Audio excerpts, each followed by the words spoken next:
Değerli konuklarımız, şimdi sizlere hitap etmek üzere Türkiye Cumhurbaşkanı Sayın Recep Tayyip Erdoğan'ın kürsüyü teşriflerini arz ederim.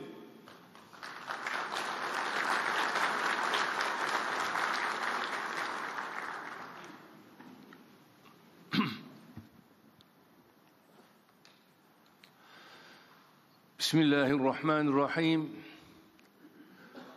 Sayın Bakanlar, Sayın Genel Sekreter, kıymetli misafirler, aziz kardeşlerim, Esselamu Aleyküm ve Rahmetullahi ve Berekatuhu. Allah'ın selamı, rahmeti ve bereketi üzerinize olsun. İslam İşbirliği Teşkilatı Ekonomik ve Ticari İşbirliği Daimi Komitesi İSEDAK'ın 35. Bakanlar Oturumu'nu açarken hepinizi en kalbi duygularımla, hürmetle, muhabbetle selamlıyorum. İSEDAK Başkanı sıfatıyla siz değerli misafirlerimize, güzel İstanbul'umuza hoş geldiniz diyorum. Gönül coğrafyamızın farklı köşelerinden siz kardeşlerimi bir kez daha medeniyetlerin, kıtaların ve kültürlerin buluşma noktası İstanbul'umuzda ağırlamaktan büyük bir memnuniyet duyuyorum.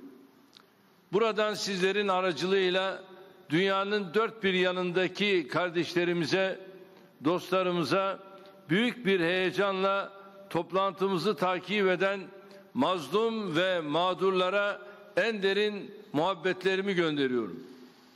Tam 566 senedir semalarını Allahu Ekber nidalarının süslediği bu güzel beldeden şehirlerin anası Mekke'yi Peygamber Efendimiz Aleyhissalatu vesselam'ın gelişiyle nurlanan, aydınlanan şehir Medine'yi selamlıyorum. Aşkıyla şairlerin gönül odunu harlayan, bugün ise işgal ve zulüm altında inleyen güzel Kudüs'ü selamlıyorum. 10 yıllardır canları pahasına Kudüs'ün ve Harem-i Şerif'in serdarlığını yapan Filistinli yiğitlere özellikle selamlarımı gönderiyorum. Bu vesileyle dün Arnavutluk'ta yaşanan depremde hayatını kaybeden kardeşlerimize Allah'tan rahmet, yaralılara acil şifalar diliyorum. Deprem haberini aldıktan sonra Arnavutluk Başbakanı Sayın Edi Rama ile dün 2 kez telefonla görüşmem oldu. Geçmiş olsun dileklerimizi ilettim ve bugünkü bu toplantımızı kendileriyle paylaştım. Gece yaptığım görüşmede henüz ölü sayısı 26 idi. Yaralı sayısı 600 civarındaydı. Tabii ciddi manada şehirler harabe halindeydi. Tabii buradan bize düşen bir şey var. Burada bir adeta donörler toplantısının adımlarını atmamız, zira bütün bu yıkılan binalarla alakalı Arnavutluk'un yanında yer almamız, inanıyorum ki biz özellikle İslam Kalkınma Teşkilatımızın da görevi olsa gerek. Bu adımı atmamızın çok faydalı olacağına inanıyorum. Aynı zamanda da bu bizim zaten bir kardeşlik görevidir. Bu adımı atmakta fayda var diye düşünüyorum. Ve kendisine bu sıkıntılı anlarında ülkemizin ve tüm katılımcı kardeşlerimin her türlü yardımı yapacağına inandığımı da ifade ettim. Sayın Rama şu ana kadar dün akşamki ifadeyle rakamın 26 olduğunu söyledi ve 600 yaralı. Bizler tabii süratle askeri kargo uçaklarımızı, bunun yanında Kızılay'ımızı, AFAD'ımızı Arnavutluğa göndermiş bulunuyoruz ve arka arkaya da bu yardım konvoylarımız gitmeye devam ediyor. yardım tırlarının da gün içerisinde Arnavutluğa varacağına inanıyorum. Daha önce birçok kez büyük depremlere maruz kalmış bir ülke olarak Arnavutluğun çektiği acıyı çok iyi anlıyoruz. Gerek yaralıların tedavileri, gerekse evleri yıkılan veya zarar gören kardeşlerimizin barınma ihtiyaçlarının giderilmesi noktasında hepimizin Arnavutluğun yanında olması gerekiyor. Şu anda tabii kış mevsimine girmiş durumdayız. Bu soğuk mevsimde oradaki kardeşlerimizin durumunun ne olacağını tahmin edelim. Ben buradan sizlerin aracılığıyla tüm İslam dünyasını Arnavutluğa destek olmaya çağırıyorum. Kıymetli kardeşlerim, İslam alemi olarak terörden iç çatışmalara, mezhep taassubundan Peygamber Efendimizin aleyhissalatu vesselam ayaklarımın altına aldım buyurduğu asabiyete, cehalete kadar pek çok tehditle yüzleşiyoruz. Bunlara batıda yükselen İslam düşmanlığı ve yabancı karşıtlığı gibi yenileri ekleniyor. Özellikle azınlık olarak başka ülkelerde yaşayan kardeşlerimiz için inançlarına uygun bir hayat sürmek giderek zorlaşıyor. Neye ve kime hizmet ettiği aşikar olan terör örgütleri camilerimizi, okullarımızı, pazar yerlerimizi kan gölüne çeviriyor. Açlık, fakirlik, kuraklık ve gelir adaletsizliğinin en yoğun hissedildiği ülkeler ne yazık ki yine İslam ülkeleridir. Gıda açığı bulunan dünyanın düşük gelirli 54 ülkesinden 28 tanesi İslam İşbirliği Teşkilatı üyesidir. İslam ülkeleri olarak dünya nüfusunun %24'üne sahipken küresel ticaretin sadece %9,7'lik kısmını temsil ediyoruz. Yüksek teknoloji ürünlerinin ihracatımızdaki payı %4'ü bile bulmuyor. Müslümanlar olarak üzerimize serilen ölü toprağından hala kurtulabilmiş değiliz. Rabbimizin bizlere bir lütfu olan doğal kaynaklarımız halklarımızı değil, Batı ülkelerini zenginleştiriyor. İslam alemi vahdet olamadığı, bir duvarın tuğlaları gibi yek diğerine kenetlenemediği için kolayca manipüle ediliyor. Sahip olduğumuz ekonomik güce, nüfusa, imkanlara rağmen aynı ortak paydada buluşamadığımız için uluslararası arenada sözümüz yeterince dinlenmiyor. Coğrafyamıza baktığınızda göreceğiniz çoğunlukla dramdır, acıdır, kavgadır. Suni gündemlerle enerjisini heba eden 1,7 milyarlık muazzam bir kitledir. Batılı silah tüccarlarının sattığı silahların, akıttığı kanların çoğu Müslüman kanıdır. Adında İslam olan taşeron terör örgütlerinin katlettiği insanlar yine ekseriyetle Müslümanlardır. Günümüz dünyasında maalesef Müslüman kanı, Müslümanların canı, hayatı kadar ucuz bir meta yoktur. Varil bombaları altında can veren 1 milyon Suriyeli kardeşimiz birilerinin gözünde sadece istatistikten ibarettir. Yemen'de açlıktan bir deri bir kemik kalmış çocukların dramları birkaç ülke ve kuruluş dışında hiç kimsenin umurunda değildir.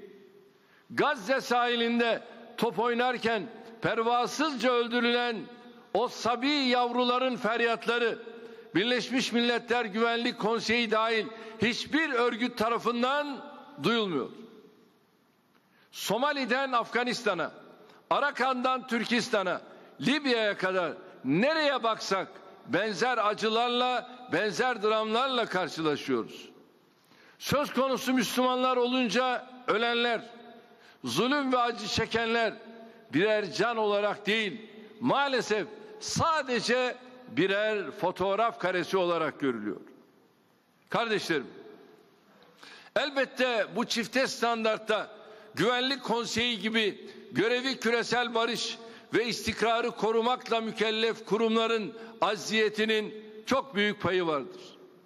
Bu yapılar adaleti ve hakkaniyeti ayakta tutmak yerine 5 daimi üyenin çıkarına ve keyfine göre kararlar almaktadır. İslam dünyası dahil tüm insanlığın kaderi konsey üyesi 5 ülkenin insafına terk edilmiştir. İslam aleminin kendi geleceği, kendi istikbali üzerinde özgürce karar alma ve uygulama hakkı yoktur.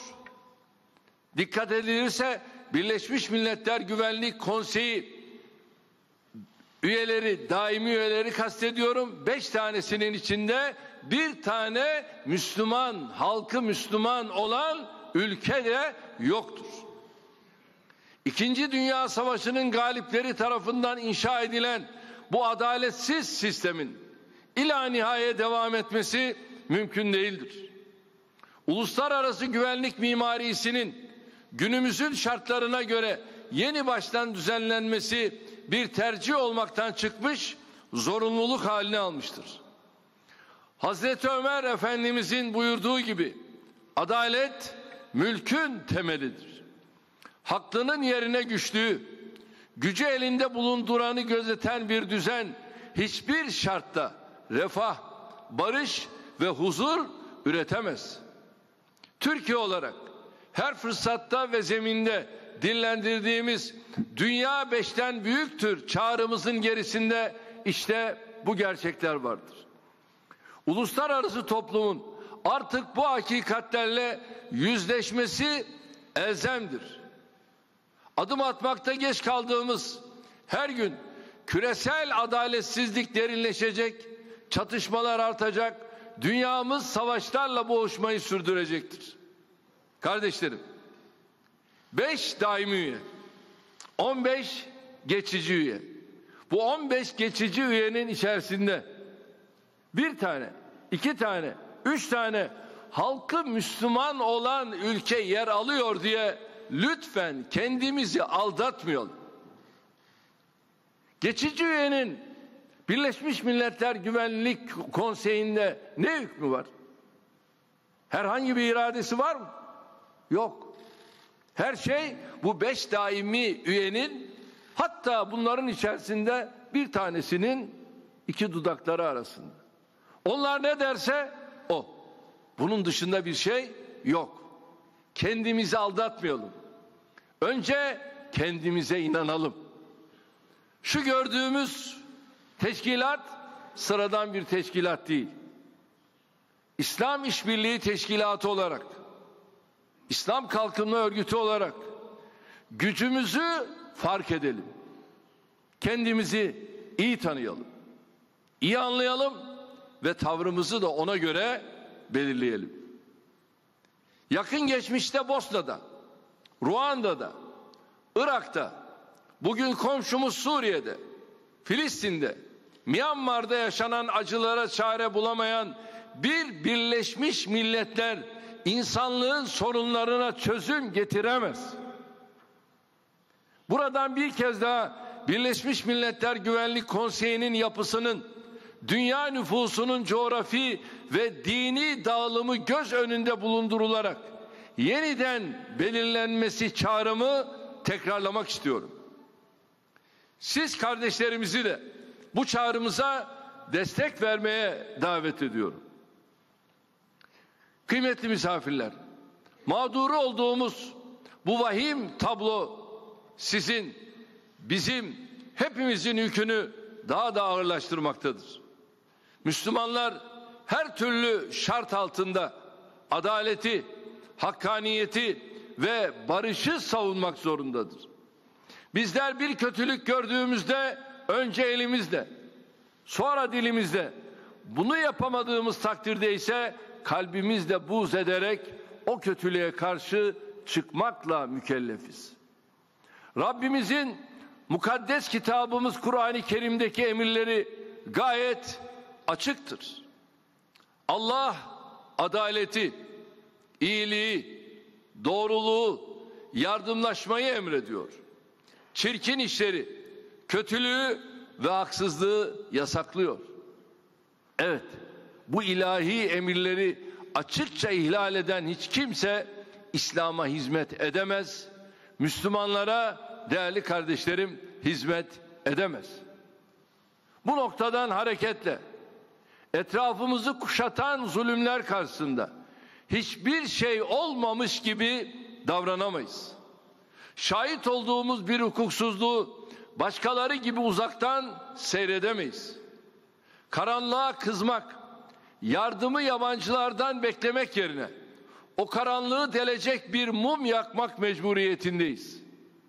Hazreti İbrahim'in aleyhissalatu vesselam içine atıldığı ateşe su taşıyan karınca misali var gücümüz ve imkanımızla adaletsizlikleri gidermek için mücadele etmeliyiz. Diğer türlü annenin evladını tanımayacağı, zerre misali iyilik ve kötülüğün önümüze koyulacağı o büyük mahşer gününde hesap veremeyiz.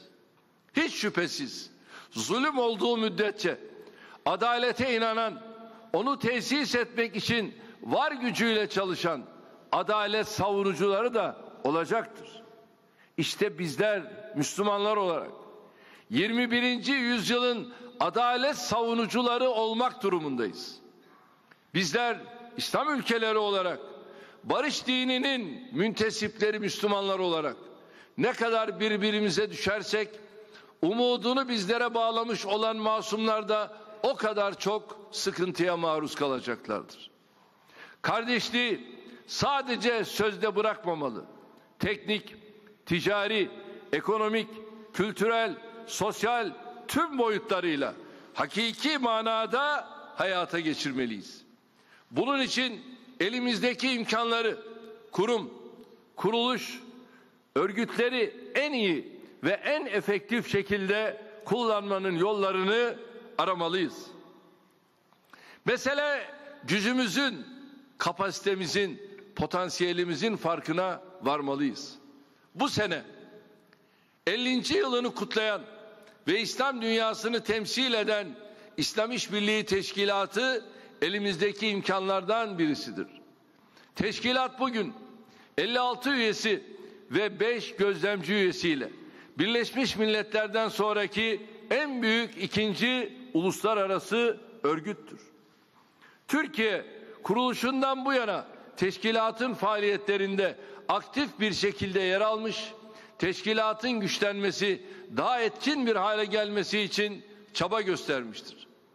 Bilhassa dönem başkanlığımız sırasında çok büyük gayret gösterdik.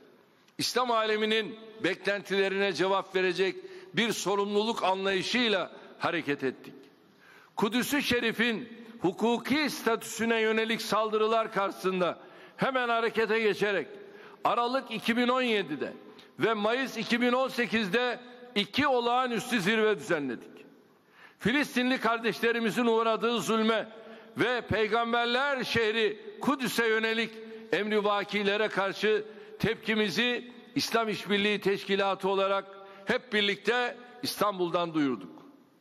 Bununla da yetinmeyerek konuyu Birleşmiş Milletler Genel Kurulu acil özel oturumlarına taşıdık.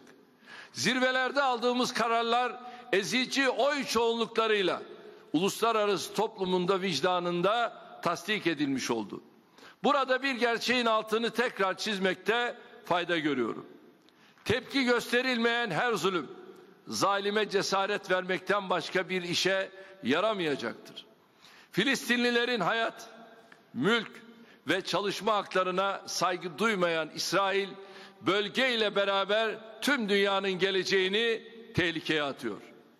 3 dinin kutsal şehri Kudüs'ü yağmalayarak sadece kendi inançlarının merkezi haline getirmeye çalışanlar çok büyük bir yanlışın içindedir.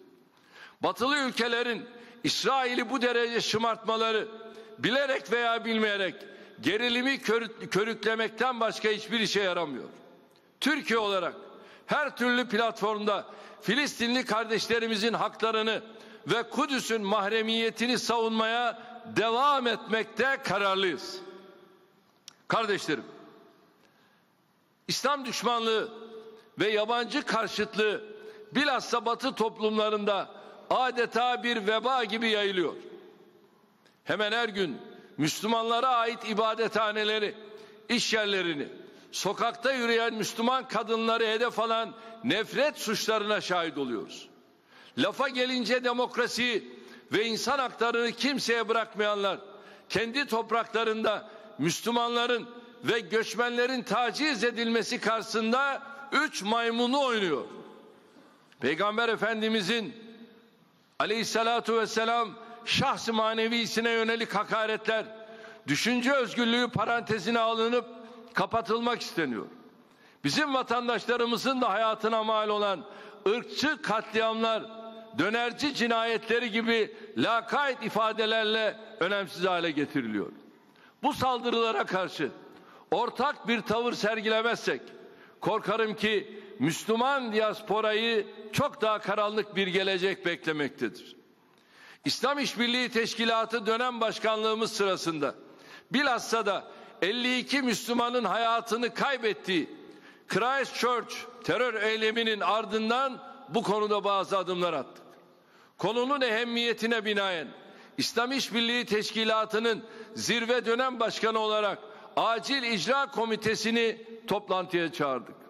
Toplantı sonrası kabul ettiğimiz nihai bildiride Birleşmiş Milletler'e, diğer uluslararası ve bölgesel örgütlere 15 Mart'ın İslamofobiye karşı uluslararası dayanışma günü olarak kabul edilmesi çağrısında bulunduk. İslam dünyasında ve uluslararası camiada bu problemin gündeme gelmesi için yoğun çaba harcadık. Bilahare Birleşmiş Milletler Genel Kurulu'nu da toplantıya çağırdık ve bu konudaki kararın kabulüne öncülük ettik. Zirve dönem başkanlığını 2016 yılında devralırken bazı hususların üstünde özellikle durmuş, belirli konularda somut hedefler çizmiştik. Teşkilatın 12. 10 yıllık eylem planının kabulüyle başlayan zirve dönem başkanlığımızda pek çok önemli mekanizmanın temellerini attık. Bunlar arasında gençlik stratejisi, istişari kadın konseyi, arabuluculuk temas grubu, üye ülkelerin ulusal Kızılay dernekleri ağı, polis işbirliği ve koordinasyon merkezi de yer alıyor. Dönem başkanlığımız sırasında desteğini esirgemeyen, çağrılarımıza ivedilikle kulak veren ve sorumluluk üstlenmekten kaçınmayan tüm üye ülkelere şahsım ve ülkem adına şükranlarımı arz ediyorum. Ben bu vesileyle 14. zirveyle dönem başkanlığını 2021 yılına kadar üstlenen Suudi Arabistan'a başarılar diliyor. Sayın Genel Sekreter El Hüseyin'e ve çalışma arkadaşlarına da ortak çabamıza yaptıkları katkılar için teşekkür ediyorum. Ve Irak Başbakanı ile bir görüşme yapmak üzere kısa süreli aranızdan ayrılmak istiyorum. Teşekkür ediyorum.